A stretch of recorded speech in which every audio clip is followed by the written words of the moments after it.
여러분 안녕하세요. 반갑습니다. 알레르기 두 번째 시간이고요. 오늘은 아나필락시스 보도록 하겠습니다. 순서대로 아나필락시스, 혈청병, 오늘 이렇게 두 가지 주제를 다루겠습니다. 저번 시간에 하이퍼센시티비티 리액션이라는 걸 배웠죠. 그 중에 타입 1 하이퍼센시티비티가 특정 물질에 반응해서 마스트셀이 히스타민을 분비하는 거다. 그래서 히스타민 때문에 혈관이 확장이 되고 혈액 밖으로 액체가 빠져나오고 조직이 붓는다. 그러면은 이제 원인 물질에 노출되고 한 15분에서 길어야 15분에서 30분 내로 빠르면 5분 그 정도까지 굉장히 빠르게 두드러기 같은 반응이 생기는 거다. 이렇게 얘기를 했는데요. 아나필락시스란 그런 반응이 전신에 생겨가지고 이제 문제가 되는 거다. 이렇게 생각하시면 되겠습니다. 그래서 그 이제 패서피지올로지는 그렇게 타입 1 하이퍼센시티비티로 기억해 두시면 되고요. 이게 흔한 원인들이 있으니까 요거를 좀 기억해 두시는 게 좋을 것 같아요. 가장 흔한 접하게 되는 가장 흔한 원인은 이제 곤충에 쏘이는 거나 이런 겁니다. 특히 꿀벌이라든지 말벌에 쏘였다든지 이런 경우고, 그 다음에 이제 이 개미 같은 게 이제 벌들이랑 좀 가깝대요. 그래서 개미 같은 거에 쏘여 있는 경우도 가능하다 이렇게 돼 있는데, 이제 개미도 독 있는 종류가 있는 건지 침이 있는 건지 뭐 여기 그렇다고 하네요. 근데 저는 사실 이거는 본 적 없고 벌에 쏘였다고 하시는 분들은 좀 자주 봅니다. 시골에서 이런 걸 종종 보고요. 또 음식도 이렇게 아나필락시스를 일으키는 경우가 있죠. 보통은 음식 알러지라 하면은 뭐 이렇게까지 심하게 생기는 경우도 없는데, 특히 땅콩 알러지 같은 경우는 굉장히 심하게 생겨가지고 정말 목숨을 위협할 수 있는 아주 심한 알레르기성 반응, 아나필락시스를 일으킬 수가 있겠습니다. 뭐 갑각류라든지 뭐 계란, 딸기 뭐 이런 것들도 가능하다고 하는데, 역시 시험에 제일 잘 나오는 거는 견과류, nut, 땅콩 같은 것들, 호두 뭐 이런 것들이 좀 흔한 것 같습니다. 그리고 또 이제 페니실린 계통 알러지가 좀 심하고 흔한 것으로 유명하죠. 심하면 이제 아나필락시스까지 일으킬 수가 있어가지고요. 페니실린 계통 항생제를 사용할 때는 스킨 테스트를 간단하게 해보고 처방하는 경우가 많습니다. 그 외에 뭐 인슐린이라든지 항체를 이용한 약제들, 항독소, 뱀 물린 데 쓰는 항독소라든지 뭐 이런 것들이 그 항체의 모양을 하고 있거든요. 그래서 그런 것들도 아나필락시스 일으킬 수가 있고, 드물게는 이제 나중에 배우겠지만 운동 유발 두드러기라는 게 있어요.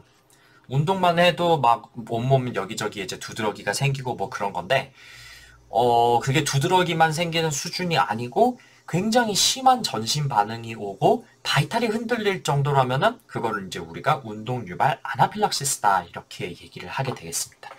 드물지만 그런 것도 가능하다고 하고, 또 혈액 제제, 수혈을 받았을 때도 그럴 수가 있어요. 이제 수혈을 받으면 몸 가렵고 그럴 수가 있죠. 그거는 이제 수혈에 의한 알러지 반응 뭐 이렇게 얘기를 하는데요. 그런 알러지 반응은 항히스타민제를 복용하고 수혈 속도를 좀 늦추면 돼요. 그런데 이제 그 수준을 넘어가지고 아나필락시스까지 생기는 사람이 있습니다. 주로 어떤 환자냐면은 이제 IgA deficiency라는 특정 면역 결핍 질환이 있는 환자입니다. 이게요, 이 IgA deficiency가 우리나라에는 거의 없는 병이라 그러고, 그래서 이게 국시에서 전혀 중요하게 다뤄지지 않는 병이에요. 근데 이게 이제 USMLE를 보다 보면 뭐라고 나오냐면은 세계적으로는 가장 흔한 면역결핍 질환이다 이렇게 되어 있어요. 그래서 이 IgA deficiency가 있는 환자는 수혈을 받으면 그 혈액 제제에 섞여 있는 IgA 때문에 아나필락시스가 생기고, 그리고 이제 그 혈압이 떨어져가지고 수혈을 했는데 오히려 갑자기 혈압이 더 떨어져 버리는 그런 걸로 굉장히 유명합니다. 그래서 요거는 좀 기억해 두시는 게 좋을 것 같아요. 왜냐면은 점점 우리나라에 없는 병들, 뭐 살라세미아라든지 이런 것들이 점점 국시에 자주 나오고 있거든요. 좀 기억해 두시는 게 좋을 것 같습니다. 그런데 그 아나필락시스가 꼭 그러면은 타입 1 하이퍼센시티비티에 의해서만 생기냐? 그렇지는 않고 꼭 그게 아니더라도 비슷한 증상이 우리 몸에 생길 수가 있어요. 그거를 아나필락토이드 리액션이라고 합니다. 기전은 비슷해요. 역시 마스트셀에서 히스타민이 나와가지고 그렇게 되는 건데 차이점은 뭐냐면은 면역 반응. 그러니까 IgE를 거쳐서 히스타민이 나오는 게 아니고 그 특정 물질들이 직접 마스트셀을 활성화해가지고 히스타민을 분비하도록 유도하는 겁니다. 아주 대표적인 원인이 몰핀 같은 오피오이드 계통 진통제입니다. 이 오피오이드의 아주 흔한 부작용이 그 변비가 있고 그 다음에 피부 가려움증 이런 게 있어요. 그래서 맞으면 가렵다고 하는 사람들이 많습니다. 보통은 그 가려움 같은 것들이 안티히스타민을 사용하면 좀 가라앉는 그 정도 수준인데 전신에 굉장히 심하게 급격하게 나타나면은 그때는 아나필락토이드 리액션이라고 하는 거죠. 또 그런 걸 일으킬 수 있는 물질이 아이오딘을 이용한 라디오 컨트라스트. 역시 온몸에 두드러기라든지 그런 걸 일으킬 수가 있고 심하면은 아나필락시스까지 갈 수가 있습니다. 여름이라 가지고 밖에 매미 소리가 굉장히 크네요. 좀 이해 부탁드립니다.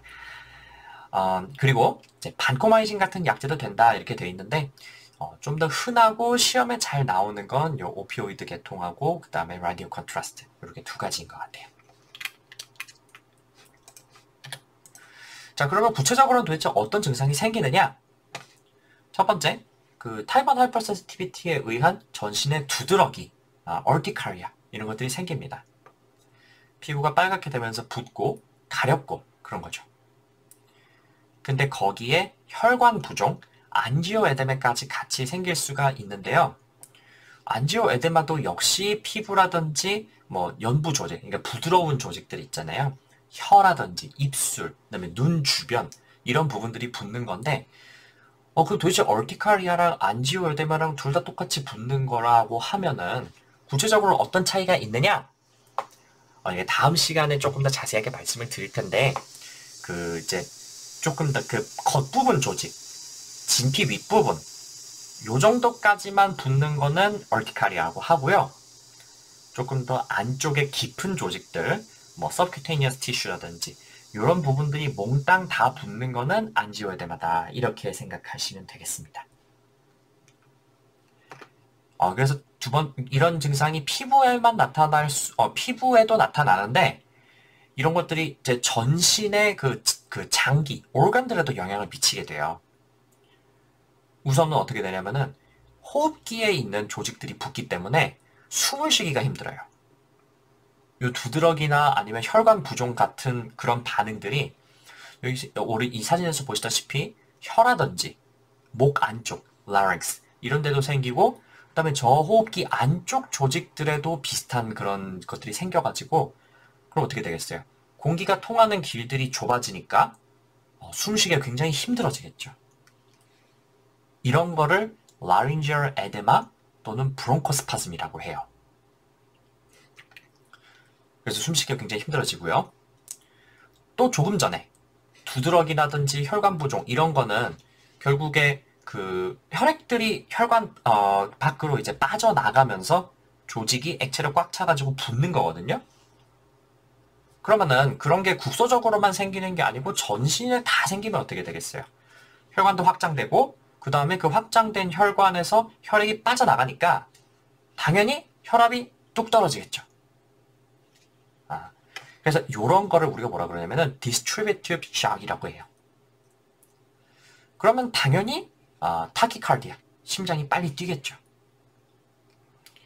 그리고 이제 장에도 그런 증상이 생기면은 속도 불편하고 복통을 호소할 수도 있겠어요. 장이 단단하게 부으니까 당연히 배가 아플 수가 있겠죠. 그리고 혈압이 떨어지고 숨도 못 쉬겠고 그러니까 의식도 떨어질 겁니다. 그래서 이런 게 표적장기의 증상들이 나타나는 거고 마지막으로 제가 조금 전에 이 그 안지오에데마가 부드러운 조직들이 붓는다 이렇게 말씀드렸잖아요. 그래서 눈 주변부가 붓는 거는 당연하고요. 그리고 이제 그 눈을 이렇게 까보면은 그 혈관이 확장돼가지고 그 결막줄이 빨갛게 되어 있는 것을 확인할 수가 있겠습니다. conjunctival erythema라고 하고요. 그런 것도 역시 중요한 특징으로 기억해 두시면 좋겠습니다. 그러면 진단은 구체적으로는 진단 기준이 어떻게 되느냐? clinically diagnosis 하는 건데 정확한 진단 기준은 이렇게 세 가지가 나와 있어요. 그런데 이거 세 개를 다 달달 외우실 필요는 없고, 간단하게 말씀드리면 특정 물질에 노출된다. 특히 아나필락시스를 잘 일으키는 그런 유명한 물질들이 있죠. 그런 것들이면 조금 더 가능성이 높겠어요. 그런 거에 노출된 다음에 급성으로 갑자기 온몸에 피부 변화가 생기고, 그 다음에 부드러운 조직들, 입술, 그 다음에 혀, 이런 연부 조직들, 점막 조직들, 이런 것들도 부으면서 숨도 쉬기가 힘들고 respiratory compromise 생기고, 그 다음에 혈압이 뚝 떨어지면서 빈맥이 생긴다. 이 정도로 생각하시면 충분할 것 같아요. 그래서 이제 갑자기 온몸이 부으면서 숨쉬기도 힘들고, 그 다음에 혈압이 뚝 떨어지는 쇼크가 생긴다. 이렇게 요약을 해두시면 좋을 겁니다. 그런데 이렇게 갑자기 쇼크가 생길 수 있는 질환들이 사실 여러 가지가 있죠. 그래서 그 쇼크를 보시면은 그 외과 총론에 쇼크 총론 해가지고 네 가지로 쇼크를 분류할 수 있다 이렇게 되어 있는데요. 그 네 가지 중에서 아나필락시스는 디스트리뷰티브 쇼크로 분류가 되어 있습니다. 그래서 이 디스트리뷰티브 쇼크라 하면 뭐냐? 이제 혈압을 유지하려면은 혈관이 쫀쫀하게 탄력을 유지를 해줘야 되는데, 그게 아니라 혈관이 푹 퍼져 있어가지고 압력이 뚝 떨어진다는 뜻입니다. 그래서 갑자기 이렇게 디스트리뷰티브 쇼크가 생기는 게 아나필락시스의 가장 큰 특징이라는 거를 기억을 하시면은 감별하기가 유용할 겁니다. 뭐 예를 들어서 갑자기 혈압이 떨어지고 뭐 쇼크가 생기는 질환으로 뭐 베이서베이걸 싱코피 이런 게 있잖아요. 근데 베이서베이걸 싱코피에서는 혈압이 올라갈까요? 혈압이 떨어지는데 그 심장박동이 올라갈까요? 떨어질까요? 심장박동 떨어지는 게 특징이라고 제가 한번 말씀드렸죠. 왜냐면은 베이거스 너브가 너무 활성화돼가지고 심장이 잘 뛰지 않는 게 제일 중요한 특징이었잖아요. 그리고 나머지 뭐 부정맥이라든지 MI라든지 이런 것도 비슷해요. 그 이제 차이점이 뭐냐면은 그 아나필락시스는 혈압이 떨어지면서 이걸 보상하기 위해서 사이너스 타키카르디아가 생기는 게 아나필락시스인데, 뭐 부정맥 때문에 그 혈압이 떨어졌다든지 아니면 MI 때문에 혈압 떨어진 거는 사이너스 타키카르디아가 생기는 것도 아니고 혈압이 떨어졌기 때문에 심장 문제가 생기는 게 아니라 애초부터 심장에 문제가 생겼기 때문에 혈압이 떨어지는 거다. 이렇게 이게 원인이 전후관계가 좀 달라요. 그래서 그런 거를 주의해서 보시면 좋을 것 같고, 그 다음에 아나필락시스는 무엇보다도 호흡기에 문제가 생겨가지고 갑자기 급격하게 숨쉬기가 힘들어진다. 이런 게 특이적인 증상이라는 거를 기억하고 계시면 감별하는 데 좋을 겁니다. 참고로 책에 보시면 이제 혈중 히스타민 증가나 아니면은 트립테이즈 증가도 감별에 유용하다 이렇게 되어 있는데, 그게 이제 아나필락시스를 랩으로 증명하는 방법이 있어요. 바로 혈액의 히스타민 상승을 직접 확인하는 방법입니다. 이제 이게 그 전신에 히스타민이 갑자기 많아져가지고 그것 때문에 조직이 붓는 거니까, 히스타민의 상승을 직접적으로 증명하면은 우리가 아나필락시스를 증명할 수가 있겠죠. 그런데 이 히스타민이라고 하는 거는 그렇게 농도가 안정적으로 나오는 물질이 아니라 가지고 금방 또 떨어지고 그럴 수가 있거든요. 그래서 이거는 별로 그렇게 이제 reliable한 검사는 아니라는 거죠. 그래서 대신 검사할 수 있는 게 트립테이즈라는 게 있는데요. 역시 마스트셀에서 나오는 거고, 요거는 한번 올라가면은 농도가 꽤 오랫동안 안정적으로 유지가 된다 그래요. 그래서 사실 이 트립테이즈라는 거는 이제 감별 진단에 그렇게 유용하냐면은 그렇지는 않아요. 왜냐면은 아나필락시스 지금 당장 막 숨쉬기 힘들고 막 혈압 떨어지고 막 정신 오락가락하고 막 그런 상태인 사람이 응급실에 왔는데 거기서 이 트립테이즈를 막 검사하고 이럴 수 있는 건 아니거든요. 아나필락시스는 전적으로 임상적으로 진단을 하는 건데, 이제 아나필락시스가 의심되면 이제 바로 응급처치를 해주겠죠.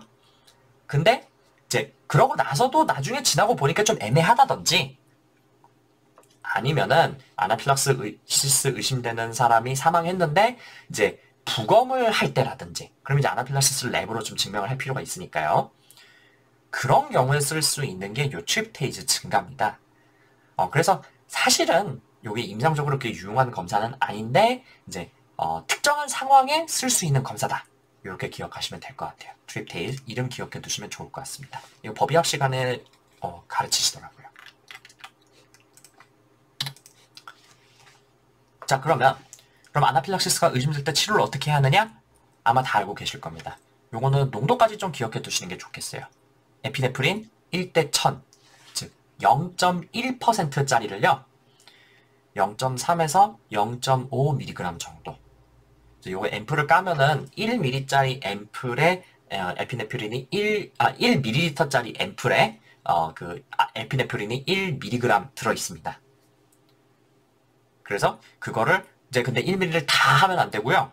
0.3에서 0.5ml 정도, 0.5mg 정도 넣어야 된다. 그러니까 이제 에피네프린 자체 그 앰플 용액은 0.3에서 0.5ml 정도 주사를 하면 된다는 거죠.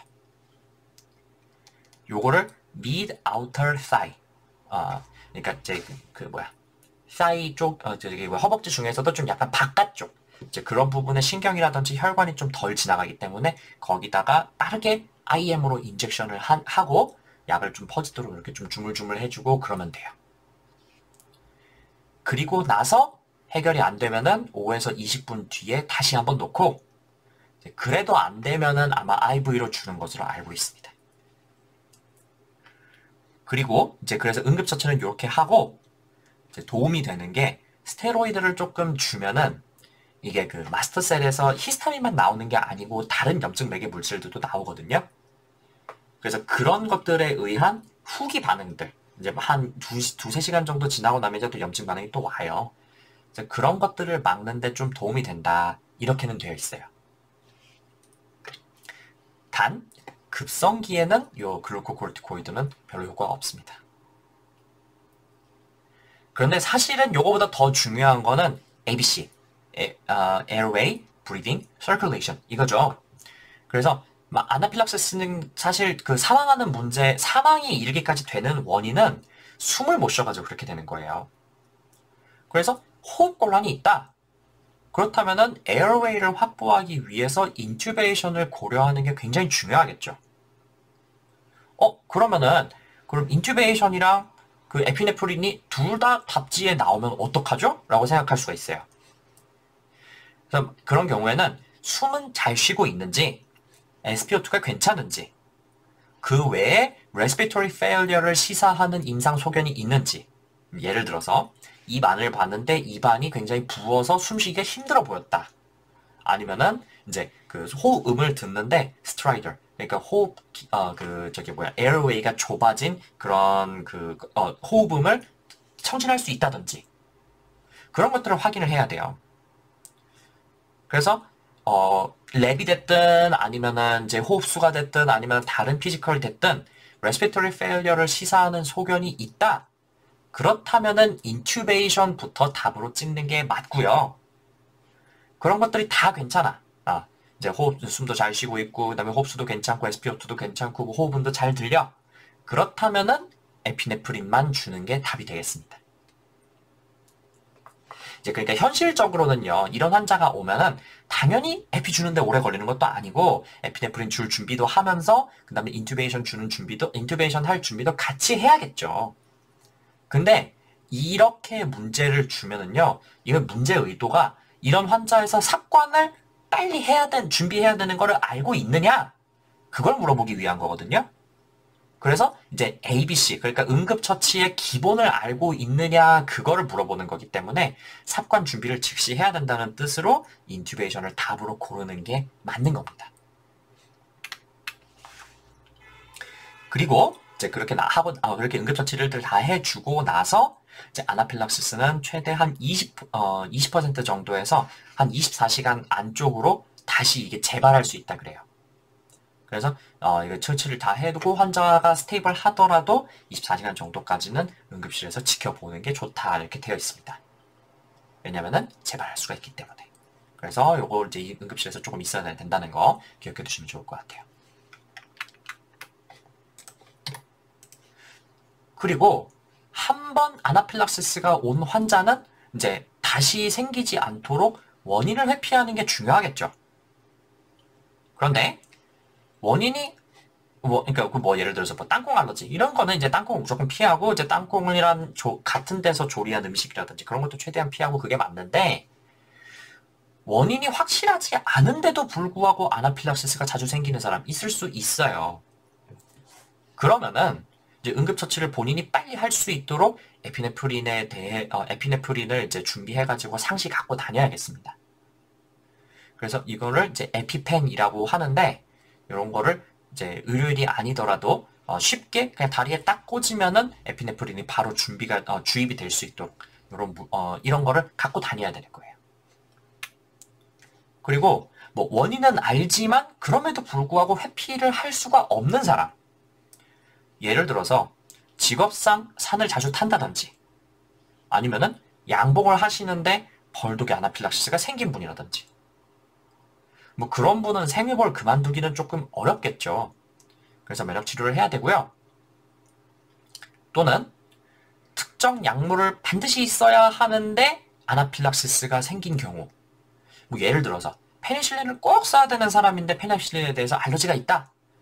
뭐 그런 사람이라면은 이 그 면역 치료를 통해 가지고 이뮤노테라피 이걸 통해서 관용을 유도를 해볼 수가 있겠습니다. 단 음식 알러지에는 요 면역 치료를 추천하지 않는다 이렇게 되어 있네요. 잘 안 되나 봐요.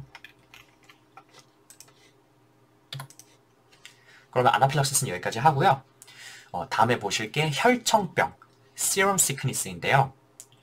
이게 왜 아나필락시스 단원에 껴있는지 잘 모르겠는데 기전이 좀 다르거든요. 근데 아마도 제 생각에는 원인 물질이 좀 비슷하다 보니까 같이 껴있는 것 같아요. 한번 봅시다.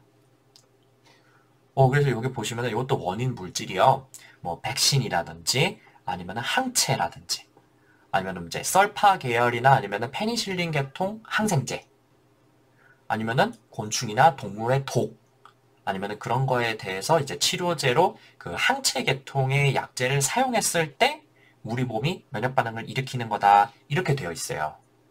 그래서 아까 다뤘던 것들이랑 비슷하죠. 이제 음식 이런 거 빼고 뭐 이제 백신도 아나필락시스 일으킬 수 있죠. 그 다음에 뭐 항체들 아까도 그렇게 일으키다 보였고 그 다음에 뭐 페니실린, 뭐 독 이런 것들 다 아나필락시스를 일으킬 수 있는 거잖아요. 근데 그런 게 이제 그럼 그렇게 이제 물질은 비슷한데 그럼 도대체 아나필락시스는 뭐고 혈청병은 뭐냐? 면역 반응이 이제 타입 1 하이퍼센시티비티로 나오면은 그거는 아나필락시스고 여기 있다시피 타입 3 하이퍼센시티비티로 나오면은 그거는 혈청병이다 이렇게 얘기를 하는 겁니다. 그러니까 아나필락시스는 immediate type hypersensitivity 타입 1이었잖아요. 그래서 그거는 우리 몸에 미리 형성이 되어 있던 IgE가 있어가지고 그것 때문에 마스터셀이 굉장히 빠르게 반응해서 굉장히 급격하게 5분에서 한 30분 내로 급격한 면역 반응이 몸에 일어나는 거잖아요. 근데 serum sickness는 그게 아니고 타입 3 hypersensitivity다. 그래서 IgE가 중요한 게 아니고 IgG가 관여하는 겁니다. 저번 시간에 타입 3 hypersensitivity 설명드린 게 기억이 나시나 모르겠는데 다시 한번 간단히 설명드리면요. 뭐 이런 물질들이 항원, 안티젠으로 작용을 합니다. 그 다음에 우리 몸에서 생성된 항체, 안티바디가 결합을 하면요. 이제 항원 항체 복합체, 안티젠 안티바디 컴플렉스 또는 이뮨 컴플렉스라고 하죠. 그런 것들이 생겨요. 근데 이제 이게 마스트셀을 활성화시키고 그런 게 아니고 그게 혈액들을 타고 돌아다니다가 특히 이제 vascular endothelium이라든지 아니면 관절이라든지 이런 데 잘 쌓여요. 그래서 그게 염증 반응을 일으키고 면역 반응을 일으키면은 이제 그 관절에 쌓이면은 혈관에 쌓이면은 바스큘라이티스라고 하는 거고 아니면은 관절에 쌓이면은 이제 뭐 아르스랄지아 관절통 같은 게 생기고 그런 거를 우리가 혈청병이라고 하는 겁니다. 그래서 증상들을 보시면 이 이 이뮨 컴플렉스는 제가 저번 시간에 한번 말씀드렸지만 보채 컴포먼트의 활성화를 유도해요. 즉 컴포먼트를 통해서 염증을 일으키는 거거든요. 그래서 이제 전반적인 염증 반응이 일어나는데 일단 그래서 열이 납니다. 아나필락시스 열 안 나죠? 이거는 열이 나요. 그리고 이제 관절이 아파요. 관절에서 염증 반응이 생기니까 아르스랄지아 생기고 그 다음에 이제 그 약간 그 뭐라고 해야 될까 두드러기 같은 부종 이런 것도 생길 수가 있어요. 엄밀히 말하면 히스타민이 작용하는 게 아니니까 딱 잘라가지고 이걸 두드러기라고 말하기는 좀 어렵죠. 근데 이제 그런 게 붓고 그런 증상이 생기고 그 다음에 림파데노파시, 임파선 붓는 이제 그런 것도 생겨요. 이런 것들만 보면은 마치 그 뭐라고 해야 될까 감기가 생긴 것 같은 그런 느낌이 나죠. 그래서 제가 예전에 있잖아요. 호흡기 하면서 그 뭐냐 직업성 폐질환 이런 거 아니면은 그 뭐라고 해야 될까 그 저기 ABPA 이런 거 말씀드렸던 거 기억나세요? 마치 원인 물질에 노출이 되면은 감기 같은 증상이 생기면서 열이 나는 게 중요하다 이렇게 말씀을 드렸었죠. 그래서 그런 것들이 이제 그 호흡기에 생기는 게 아니라 전신적으로 혈액에 의해서 생기는 거를 혈전병이다 이렇게 생각하시면은 비슷할 것 같아요. 그래서 그런데 그러면은 이제 이런 증상들도 차이가 있지만 또 아나필락시스랑 중요한 차이점이 어떤 거냐면은 아나필락시스는요 보통 원인 물질에 노출이 되면은 한 5분에서 10분 정도면은 반응이 딱 일어나요. 그런데 이 시럼 시크니스는요 한 7에서 10일 정도 시간이 꽤 걸립니다. 그러니까 항원이 들어온 다음에 감작이 돼가지고 IgG가 생기는데 그 정도 시간이 걸린단 말이죠. 그래서 IgG가 생성된 다음에 안티젠에 대해서 결합을 하고 그 다음에 시럼 시크니스를 일으킨다 이렇게 생각하시면 돼요. 그리고 설령 나중에 다시 노출이 된다 하더라도 막 반응이 그렇게 즉각적으로 5분, 10분 그제 막 확 생기고 그건 아니에요. 한 최소한 2, 3일 정도는 걸립니다. 그래서 이제 특정 원인 물질에 노출이 되고 며칠 지난 다음에 감기 걸린 것처럼 열나고 여기저기 근육통 생기고 관절 아프고 임파선이 붓는다. 그런 거를 우리가 시럼 시크니스라고 하는 거다. 이렇게 알고 계시면 되겠어요. 그래서 원인 물질이 이렇게 되지만은 아나필락시스는 이런 차이가 있다. 이렇게 기억하시면 되겠습니다.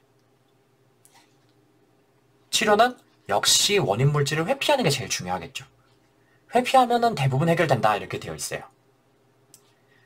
그리고 이제 만약에 급성 증상이 너무 심하다.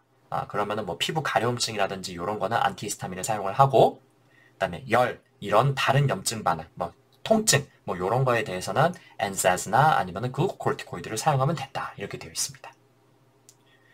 그리고 이런 것들이 너무 해결이 안 되면은 리투스마비나 아니면 사이토톡식 에이전트 뭐 이런 것 같은 이제 면역 억제제를 쓸 수 있다 이렇게 되어 있는데 글쎄 뭐 여기까지 가는 사람이 그렇게 많은지는 잘 모르겠습니다. 그래서 이 혈전병은요, 사실 이게 답으로 시험에 그렇게 자주 나오지는 않는 것 같아요. 저도 이거를 USMLE까지 했어도 글쎄 한 문제인가 두 문제인가 겨우 본 것 같아요. 그런데 가끔 이게 알레르기 문제 나올 때 국시에도 그렇고 이게 답 가지에 등장하는 경우가 있어요. 그래서 이 이름은 한 번씩 보셨을 것 같은데 이게 무슨 병인지 잘 모르시는 분들이 있으실 것 같아요. 그래서 요거는 아까도 말씀드렸지만 아나필락시스는 타입 1이다. 근데 혈전병은 타입 3다. 이렇게 핵심 병태 생리를 기억해 두시는 게 이 간별 이제 뭐라고 해야 될까 이 그 증상의 차이를 이해하시는 게 제일 중요할 것 같아요. 자, 그럼 오늘 여기까지 하고요. 다음 시간에는 두드러기 혈관 부종 보도록 하겠습니다. 오늘도 강의 들어주셔서 감사합니다. 다음 시간에 뵙겠습니다.